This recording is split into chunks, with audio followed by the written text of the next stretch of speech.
బాబుపై Kodali Nani comments చేశారు. BJP వదినమ్మ అని, కాంగ్రెస్ చెల్లెమ్మ అని వీళ్ళిద్దరితో పాటు రాజకీయం అంటూ విమర్శలు చేశారు. నలుగురిని వెంటబెట్టుకున్నా సరే ధైర్యం సరిపోక బీజేపీతో పొత్తులాట అంటున్నారు కొడాలి నాని. ఢిల్లీ పెద్దల దెబ్బకు చంద్రబాబు ఏపీ రావట్లేదని సెటైర్లు వేశారు.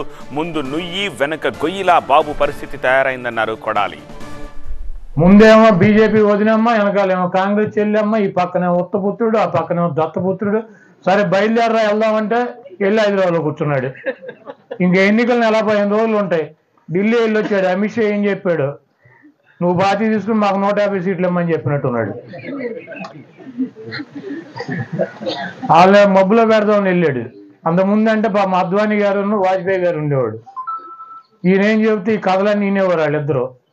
వీళ్ళ పెద్ద తురుము తోపు అని. ఇలా అమిత్ షా, మోడీ వాళ్ళు ఏమింటారు,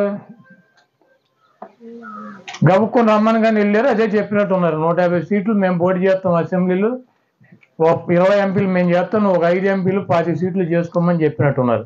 అసలు పిల్లలు ఇప్పుడు కాదంటే ఒక ప్రాబ్లం, అవునంటే ఒక ప్రాబ్లం. ఆయన అయిపోయాడు. హైదరాబాద్ నుంచి రాట్లా 7 రోజులు 8 రోజులు ఢిల్లీ వెళ్ళి వచ్చి మంచం మీద పడినట్టు ఉన్నాడు వాళ్ళ దెబ్బకే. ఇప్పుడు కాదని చెప్పలేడు, అవునని చెప్పలేడు.